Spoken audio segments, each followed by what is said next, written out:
Hello everybody, welcome to our channel. Nifty అనేది all time high దగ్గర కొనసాగుతుంది. అలాగే కొన్ని స్టాక్స్ కూడా ఆల్ టైమ్ హై దగ్గర లేదంటే ఆల్ టైమ్ హైకి దగ్గరలో కొనసాగుతూ ఉండడం అయితే జరుగుతుంది. ఇలాంటి సందర్భంలో మనం ఏదైనా ఒక స్టాక్లో ఇన్వెస్ట్మెంట్ చేద్దామంటే మనకు చాలా భయం అయితే వేస్తుంటుంది. ఎందుకంటే మార్కెట్స్ అనేటివి ఆల్ టైమ్ హై దగ్గర ఉన్నాయి. ఒకవేళ మనం ఈ టైంలో ఇన్వెస్ట్మెంట్ చేస్తే ముందుకెళ్తుందా, లేదంటే ఏదైనా సడన్గా క్రాష్ వచ్చినప్పుడు, లేదంటే ఏదైనా న్యూస్ వల్ల వచ్చినప్పుడు ఆల్ టైమ్ హై దగ్గర ఉంది కాబట్టి ఎక్కువ మంది ప్రాఫిట్ బుక్ చేసుకోవడానికి ప్రయత్నం చేస్తుంటారు. కాబట్టి అన్ని స్టాక్స్లలో ఆటోమేటిక్గా ఫాలింగ్ అనేది వస్తుంటుంది.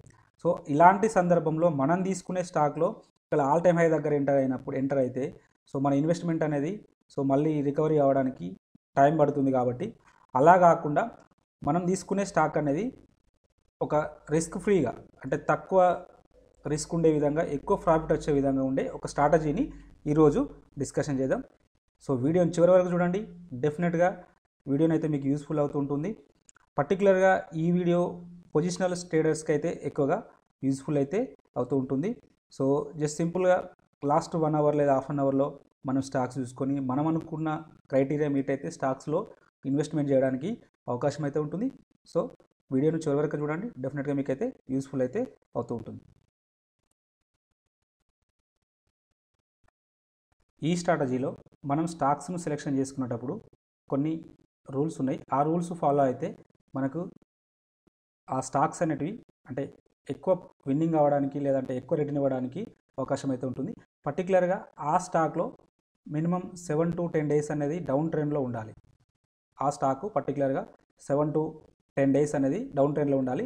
అంటే 1 or 2 క్యాండిల్స్ అనేటివి ఇలా 1 or 2 క్యాండిల్స్ బుల్లిష్ క్యాండిల్స్ వచ్చినా కూడా మనం ఓకే తీసుకోవచ్చు. కానీ ఎక్కువగా డౌన్ ట్రెండ్లో ఉండాలి. మినిమం 7 to 10 డేస్ డౌన్ ట్రెండ్లో ఉంటూ, అండ్ నెక్స్ట్ ఇంకొక ఇండికేటర్ వచ్చేసి ఆర్ఎస్ఐని మనం తీసుకోవాల్సి ఉంటుంది. ఆర్ఎస్ఐ అనేది ఇండికేటర్ని తీసుకొని సేమ్ 14 సెట్టింగ్ అంటే నార్మల్ సెట్టింగ్స్ తీసుకొని and over Bata and oversold levels and 70 and 30 levels తీసుకొని డిఫాల్ట్ సెట్టింగ్స్ తీసుకొని సో ఎప్పుడైతే ఆర్ఎస్ఐ ఇండికేటర్ అనేది ఓవర్ సోల్డ్ రీజియన్లోకి వచ్చి 30ని ఎప్పుడైతే టచ్ చేస్తుందో అప్పుడు మనం ఆ స్టాక్ని మన వాచ్ లిస్ట్లో తీసుకోవాలి. వాచ్ లిస్ట్లో తీసుకొని మళ్ళీ 30 కిందికి వచ్చినంత మాత్రాన మనం దానిలో ఎంటర్ కావాల్సిన అవసరం అయితే లేదు. ఎప్పుడైతే ఆ స్టాక్ పర్టికులర్గా ఆ స్టాక్ అనేది మళ్ళీ అంటే ఇలా 30 బిలో కిందికి వచ్చేసి, సో ఇది 30 అనుకోండి, ఈ 30 కిందికి వచ్చేసి సో మళ్ళీ మనకు ఇక్కడ 40 పైన ఆర్ఎస్ఐ అనేది 40ని క్రాస్ చేస్తున్నప్పుడు మాత్రమే మనం తీసుకోవాలి. కొన్ని సందర్భాల్లో ఇలా ఆర్ఎస్ఐని 40ని క్రాస్ చేసినప్పటికీ కూడా కొన్ని స్టాక్స్ ఫెయిల్ కావడానికి కూడా అవకాశం ఉంటుంది. అయితే మనం అంటే ఇలా ఫెయిల్ అవుతున్నప్పుడు మనం ఇచ్చుముఖి ఇండికేటర్ని యూజ్ చేసి ఇంకొక క్రైటీరియా అంటే ఇంకొక ఫిల్టర్ని యాడ్ చేసుకున్నట్టయితే సో మనం ఆ స్టాక్ అనేది డౌన్ సైడ్ వెళ్లకుండా అప్ సైడ్ వెళ్ళడానికి ఎక్కువ ప్రాబబిలిటీ ఉంటుంది. సో విన్నింగ్ ప్రాబబిలిటీ ఎక్కువ ఉండడానికి అయితే అవకాశం అయితే ఉంటుంది. సో ఎప్పుడైతే ఇలా ఆర్ఎస్ఐ అనేది 30ని కిందికి వెళ్ళి మళ్ళీ లేదా 30ని టచ్ చేసి మళ్ళీ 40కి వస్తుందో సో ఇక్కడ మన యొక్క ఎంట్రీ అనేది ఉంటుంది. ఆర్ఎస్ఐ 40ని ఎప్పుడైతే క్రాస్ చేసుకుంటూ ఏదైనా ఒక క్యాండిల్ క్లోజ్ అవుతుందో అప్పుడు ఎంట్రీ ఉంటుంది. అప్పుడు కూడా మళ్ళీ ఇంకొక కన్ఫర్మేషన్, ఆ కన్ఫర్మేషన్ ఏంటంటే ఇంకొక ఇండికేటర్ని మనం యాడ్ చేసుకోవాల్సి ఉంటుంది. అది ఇచ్చుముఖి ఇండికేటర్. జనరల్గా ఈ మన ఛానల్లో ఎక్కువ వీడియోస్ ఇచ్చుముఖి ఇండికేటర్ మీదనే ఉంటాయి. సో ఎవరైనా ఈ వీడియోని కొత్తగా చూస్తున్నట్టయితే ఇచ్చుముఖి ఇండికేటర్లో 5 కాంపోనెంట్స్ ఉంటాయి. వాటి గురించి క్లియర్గా ఒక డెడికేటెడ్ ప్లేలిస్ట్ ఉంటుంది. ఇక్కడ ఐ బటన్లో ఇవ్వడం జరుగుతుంటుంది. ఒకసారి చూడండి. ఆ ప్లేలిస్ట్ చూసినట్టయితే మీకు ఇచ్చుముఖి ఇండికేటర్ పైన మీకు ఒక క్లారిటీ అయితే వస్తుంటుంది.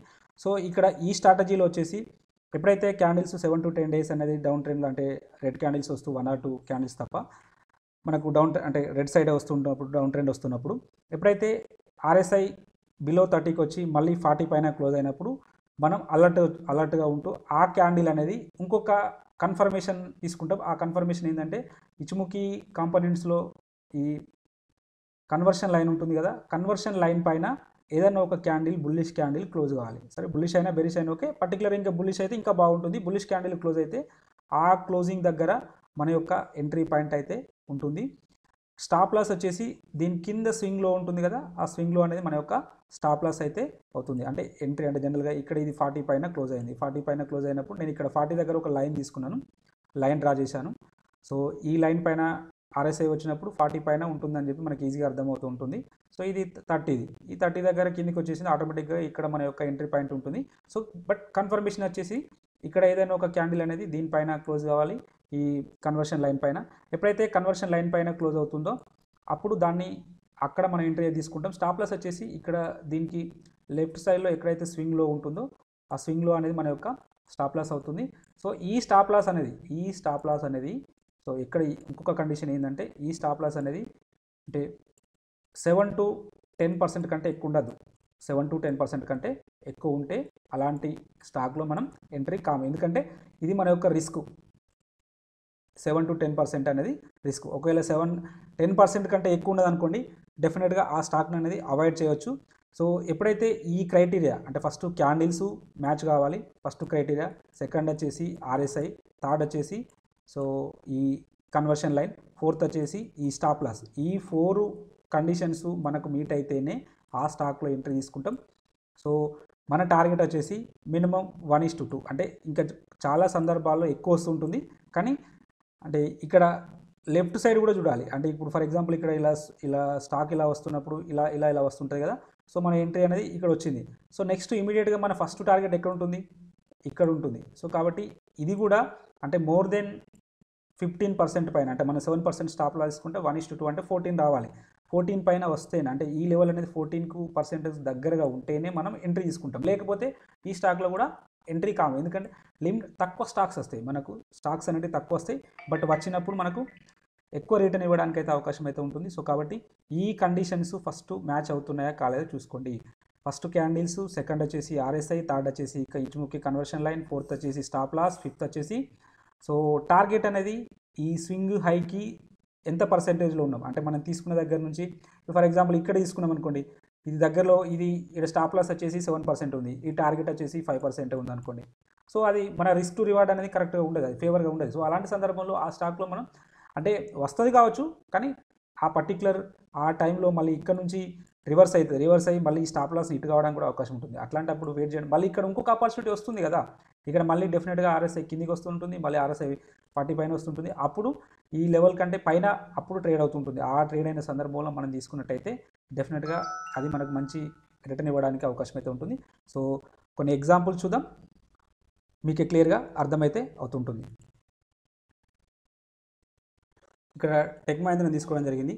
ఈ సందర్భంలో ఇక్కడ మోర్ దెన్ 7 to 10 days పైన డౌన్ ట్రెండ్ అయితే రావడం జరిగింది. సో ఎప్పుడైతే ఆర్ఎస్ఐ అనేది 30కి బిలో రావడం జరిగింది, 30కి బిలో వచ్చి సో జనరల్గా ఇట్లా మనం ఇక్కడ తీసుకోకుండా 40 పైన, ఇక్కడ 40 పైన క్లోజ్ కావడం జరిగింది. 40 పైన క్లోజ్ అయినా కూడా ఇక్కడ ఈ క్యాండిల్లో ఎంట్రీ తీసుకోము.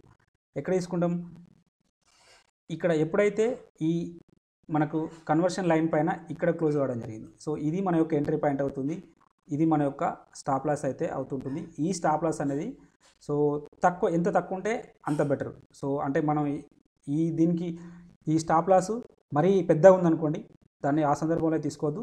మ్యాక్సిమం 10%, అంతకంటే ఎక్కువ తీసుకోవద్దు. ఇంకెంత తక్కువ ఉంటే అంత బెస్ట్. సో దీనికి మన నెక్స్ట్ హై ఎక్కడ ఉంది, ఇక్కడ ఉంది కాబట్టి ఇక్కడికి ఈ టార్గెట్ అనేది సో ఇది మినిమం 1:2 ఉంటేనే ఎంట్రీ కావాలి, లేకపోతే కావద్దు. సో ఇక్కడ ఉన్నది కాబట్టి సో ఈ సందర్భంలో మనం ఇక్కడ ఎంట్రీ అయితే తీసుకుంటాం. సో ఇది మన యొక్క ఎంట్రీ పాయింట్, ఇది స్టాప్ లాస్ అవుతుంది. ఇది ఈజీగా అచీవ్ కావడం అయితే జరిగింది. సో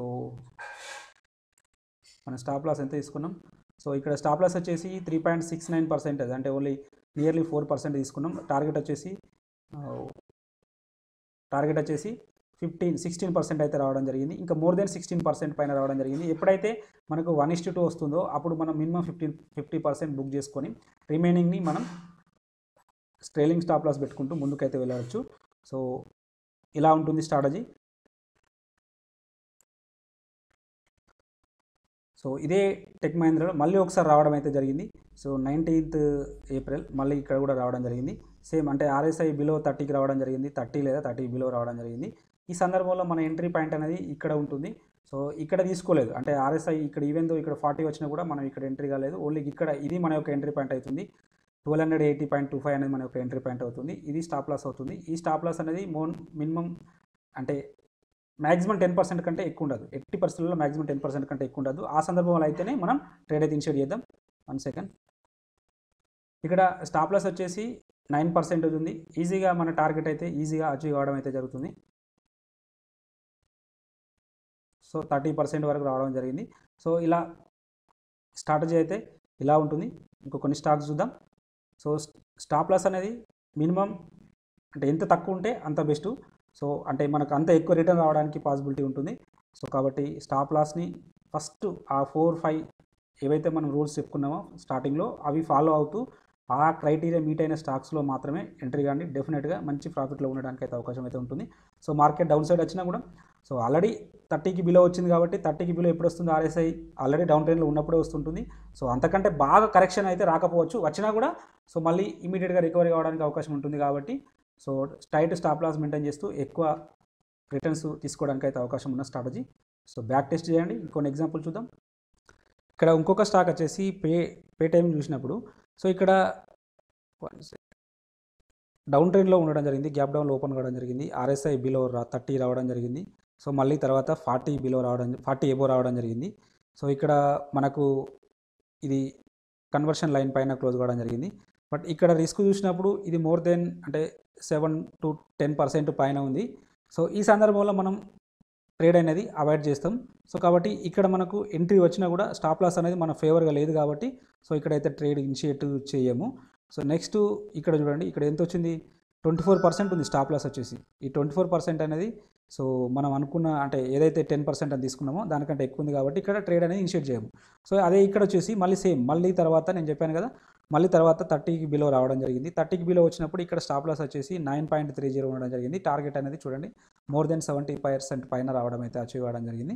సో మనకు తక్కువ స్టాప్ లాస్ ఉంటుంది, ఎక్కువ రివార్డ్ రావడానికి అవకాశం అయితే ఉంటుంది. బట్ మీరు ఆ కండిషన్లు ఖచ్చితంగా ఫాలో కావాలి. ఆర్ఎస్ఐ బిలో 30, మళ్ళీ crossed above 40, next Ichimoku conversion line పైన క్యాండిల్ క్లోజ్ అయితేనే ఎంట్రీ తీసుకున్నట్టయితే, అలానే స్టాప్ లాస్ అనేది మన ఫేవర్గా ఉన్నదా లేదా అని చూసుకొని ఎంట్రీ తీసుకుంటే డెఫినెట్గా మంచి రిటర్న్ రావడానికి అయితే అవకాశం అయితే ఉంటుంది. సో ఇలా మనం అంటే అనవసరమైన అంటే హాల్ టైమ్ హై లేదా హైకి దగ్గరలో ఉన్నప్పుడు ఇన్వెస్ట్మెంట్ చేయకుండా డౌన్ సైడ్లో కూడా సో మంచి స్టాక్స్ని అంటే మూమెంటం రావడానికి అవకాశం ఉన్న స్టాక్స్ని మనం ఇలా ఈ క్రైటీరియాని ఫాలో అయితే పిక్ చేసుకోవడానికి అయితే అవకాశం అయితే ఉంటుంది.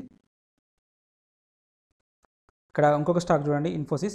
సో ఈ స్టాక్లో వచ్చేసి మనకు ఎంట్రీ పాయింట్ ఇక్కడ లభించడం జరిగింది. సో ఆర్ఎస్ఐ ఇక్కడ బిలో 30 రావడం జరిగింది, మళ్ళీ ఇలా అప్ సైడ్ అయితే రావడం జరిగింది. సో ఇక్కడ కూడా వచ్చింది, ఇది కూడా మనం కన్సిడర్ చేయొచ్చు. సో దాని కంటిన్యూషన్ ఇది 1 సెకండ్ ఇక్కడ కూడా డ్రా చేద్దాం, స్టాప్ లాస్ ఎంత ఉందనేది. ఇక్కడ కూడా రావడం జరిగింది, ఓన్లీ 3.81 అంటే నియర్లీ 4% స్టాప్ లాస్ ఉంది. సో ఈజీగా టార్గెట్ అచీవ్ కావడానికి అయితే అవకాశం ఉంటుంది. ఇక్కడ 4th జూన్ రోజు ఒక క్యాండిల్ అనేది ఏదైతే మనం స్టాప్ లాస్ తీసుకున్నామో ఆ స్టాప్ లాస్ కంటే కిందికి రావడం జరిగింది. బట్ అది జస్ట్ విక్ మాత్రమే రావడం జరిగింది. క్లోజింగ్ బేసిస్లో తీసుకోండి బెటర్ ఉంటుంది. మళ్ళీ పర్టికులర్గా అది ఈవెంట్ కాబట్టి సో దాన్ని కన్సిడర్ చేయకపోవడం అనేది బెటర్. ఒకవేళ నెక్స్ట్ డే కూడా దీని కింద క్లోజ్ అయితే డెఫినెట్గా అయితే అక్కడ ఆ సందర్భంలో అయితే డెఫినెట్గా మనం అందులో నుంచి ఎగ్జిట్ కావడానికి అవకాశం అయితే ఉంటుంది. సో అది ఈవెంట్ డే కాబట్టి దాన్ని మనం కన్సిడర్ చేయము. సో చూడండి 4% స్టాప్ లాస్ తోటి మనకు ఎంత పర్సెంట్ రిటర్న్ రావడం జరిగింది చూడండి. సో నియర్లీ 34% రిటర్న్ అయితే రావడం జరిగింది. సో కాబట్టి స్ట్రాటజీని బ్యాక్ టెస్ట్ చేయండి, డెఫినెట్గా మీకైతే మంచి ప్రాఫిట్స్ రావడానికి అయితే అవకాశం అయితే ఉంటుంది. ఇక్కడ ఇంకొక ఎగ్జాంపుల్ చూసినట్టయితే సో ఇక్కడ మనకు ఆర్ఎస్ఐ బిలో 30 రావడం జరిగింది. ఎప్పుడైతే మళ్ళీ 40 పైన వచ్చినప్పుడు కన్వర్షన్ లైన్ పైన ఎంట్రీ ఉంటుంది, ఇది మన యొక్క ఎంట్రీ ఉంటుంది, ఇక్కడ ఎంట్రీ ఉంటుంది, ఇది స్టాప్ లాస్ ఉంటుంది. సో ఇది ఫస్ట్ టార్గెట్ ఉంటుంది, ఇది ఈజీగా మోర్ దెన్ 1:2 టైమ్స్ అయితే ఉంటుంది. సో ఇది సెకండ్ టార్గెట్ ఉంటుంది. దీనిపైన ఇంకా మనం ట్రైలింగ్ స్టాప్ లాస్ యూజ్ చేసినట్టయితే సో అది చాలా ఎక్కువ రావడం అయితే జరిగింది. సో ఒకసారి ఎంత టార్గెట్ వచ్చిందో చూద్దాం. సో వచ్చేసి సో 117% రావడం జరిగింది. ఎంత 9% మనకు స్టాప్ లాస్ 9.6 అంటే విత్ ఇన్ ద 10% రేంజ్లో ఉంది. సో ఈ 10% మనం స్టాప్ లాస్ బేర్ చేసినట్టయితే మోర్ దెన్ 110% పైన అచీవ్ కావడం అయితే జరిగింది. సో ఈవెన్ మనకు ఇది ఈ లెవెల్ అయినా కూడా ఇది మంచి అంటే ఇది కూడా మంచి రిటర్న్ అవుతుంది. సో ఇక్కడ బుక్ చేసుకున్నా కూడా నో ప్రాబ్లం. ఇక్కడ ఇంకొక స్టాక్స్ గ్రాన్యూల్స్ ఇండియా చూస్తున్నప్పుడు ఇక్కడ మనకు స్టాప్ లాస్ వచ్చేసి ఓన్లీ 3.60, టార్గెట్ వచ్చేసి చూడండి మన ఫస్ట్ టార్గెట్ అయితే ఇక్కడే ఉంటుంది. సో అది మోర్ దెన్ అంటే మన 1:2 పైన ఉండడం జరిగింది, ఈజీగా అచీవ్ కావడం జరిగింది. సో మనం లాస్ట్ వరకు అంటే చివరి వరకు ట్రైలింగ్ స్టాప్ లాస్ మెయింటైన్ చేసినట్టయితే ఇప్పటికీ కూడా అది ఇంకా ఇందులో 70% టార్గెట్ అంటే 70% అనేది అచీవ్ కావడం అయితే జరిగింది. సో దీనిలో అంటే ఇలా ఉంటుంది స్ట్రాటజీ అనేది. మీరు ప్రాక్టీస్ చేస్తూ ఉండండి, డెఫినెట్గా మంచి స్టాక్స్ అయితే వస్తుంటాయి. బట్ ఇక్కడ మనం ఈ స్టాక్స్ను స్క్రీన్ చేయడం అనేది కొంచెం కష్టమవుతుంది. బట్ ఏం చేయాలంటే రోజు 1 అవర్, హాఫ్ అన్ అవర్ నుంచి 1 అవర్ వరకు మనం తీసుకొని RSI బిలో 30 అవుతున్న స్టాక్స్ని స్క్రీనర్స్ రూపంలో రాసుకొని 30 బిలో ట్రేడ్ అవుతూ ఎప్పుడైతే 40 పైకి వస్తుంటే 40 క్రాస్ చేసుకుంటూ పైకి వస్తుంటే వాటిని వాచ్ లిస్ట్లో తీసుకొని మన ఇచ్చుబుక్ ఇండికేటర్ ప్రకారం సిగ్నల్ క్యాండిల్ వస్తే దానిపైన ఎంటర్ అయితే సో రిస్క్ అనేది తక్కువగా ఉంటుంది, రివార్డ్ అనేది ఎక్కువగా ఉంటుంది. కాబట్టి ఈ స్ట్రాటజీని వాడండి. నేనైతే పర్టికులర్గా వాడుతున్నాను పర్సనల్గా. సో ఈ స్ట్రాటజీ ఎలా ఉందో కామెంట్ రూపంలో తెలియజేయండి. Thank you for all.